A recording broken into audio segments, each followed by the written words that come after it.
Ako mangkot niyo ba siguro Sir, iba tao? sir, ano ni sa, ano ni inyong nga operate, sir, nga, ari diri sa may Procpidring Barangay, Estefania? Actually, ano ni Samon, service of search warrant. So, implementation of search warrant for violation of illegal refilling. So, nag-apply kita sa search warrant para masistanan ng mga devices, mga canisters, mga tanks nga ginagamit pang illegal refilling. Pag-abot natin, sir, natin na-advance, sir. Kasi pag-abot namon, kay ining aton nga subject is i-deliver pa ni siya mo. So kung kita nyo karon ang iyang salakyan ni puno pa ni isang mga canisters. So pag-abot niya di, since ari naman siya di, gin-serve namon ang search warrant sa iya. So, Anong na-discoveryan natin? So, that time na nag-start kami, before kami nag-start sa search, nagtatawag kami na isang barangay from Barangay Estefania, and immediately after, nag-abot sila. Oo. So, da kami nasugod sa conduct sa amon nga search. So, nakita namon nga there are several numbers of crates with different brands of LPG canisters. Tapos, sulod sang iyang balay, may isa to sa kakwarto nga ito ga conduct sang refilling. So, based ang amon nga pag-search, may nakita kami nga tatlo ka tig 4 slots nga device for refilling. Sir, ano ni tin or aluminum canister Bali, ginagamit nila? Mga mga tin cans. Which is supposed to be once lang, ha? Oo, Right? nga siya. So illegal Ang isa pa, ano ni siya, ang ginagamit niya is mga branded ni. So, wala ni siya license para gamiton ni pag-refill doon sa mga owner sini. Sa mga brands ng ini. Mga Regasco, Roof France, kalayo pa ni. Tin, sir, delikado siya because LPG gina-refill nila. Refill. Okay. So dapat inibi dapat ini nga mga Bitin lang dapat. dapat bitin kag dapat may refilling giniya. Okay. Ginadala giniya sa mismo kundi gina-refill. Hindi yang maghimuhimo ka lang nga gamit ang mga LPGs. Oo. So, balitanan pa na, sir, pila ka mga canisters ang ating sininga na recover. Sa subong wala pa kami sang exact kung pila kay we're still ongoing sa amon nga inventory kay ginapagwa pa namon sa iyang refilling room ang mga crates na may mga canisters pero damo ni Na-recover. na-recover. O, paano nyo na-monitor ni sir nga may ari diri? Actually, ano ni siya, previously it was reported man sa mga canisters owner.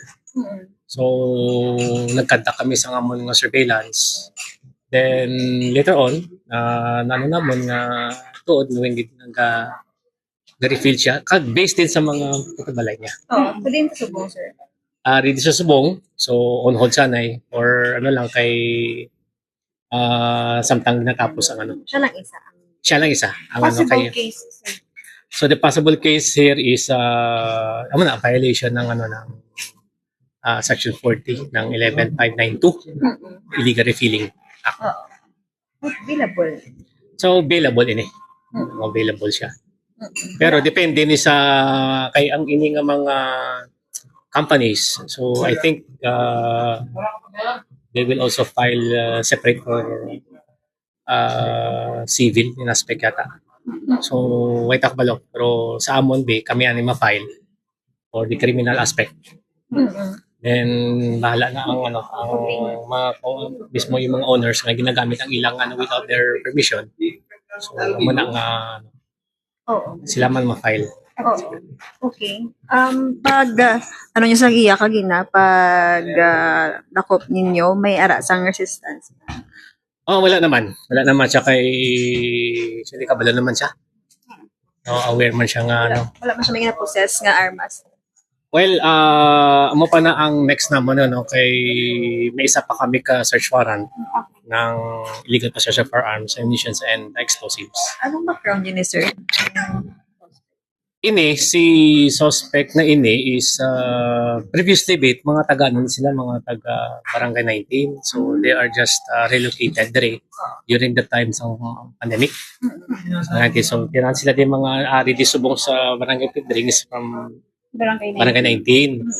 So previously, during that time nga nag-conduct ko ng isang surveillance investigation sa iya, nakita nato ni nga may mga previous sa mga criminal records. Regarding mo rin? Hindi, other crimes. Just Oo. like what?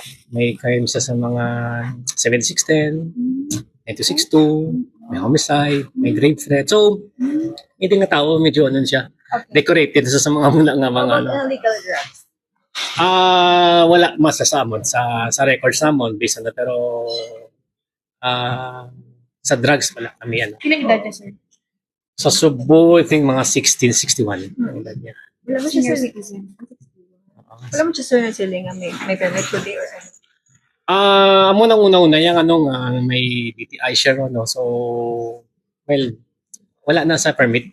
Usually ano na kami sa nag-verify na kami sa DOE. Hindi sila ginagatag permit sa mga amuni. Pag wala. Kag wala gid siya sa permit. Oo. Sir, lastly, ano ang aton nga mensahe? Okay, so sa mga ano naton, sa mga consumers naton, so we have to be sure na ang ginabakla naton sa mga kasi subong amuni sa mga pinakasikat na ginagamit mga balay-balay kasi easy lang, easy to use. Medyo barato. So pero you have to be sure na mabakal kita sa legit na mga distributor o kaya mga store owners nga legit ang ano kay para at least makipag-sure man ta nga once nga gamiton naton hindi man will affect sa aton nga panimalay. Ag sa mga ano sa mga illegally filda. So syempre damo ga report hindi lang sa amon sa ibang pang mga branches of law enforcement agencies. So stop na nila kay it will affect sa ano man sa community kung ano matabo nga mga negative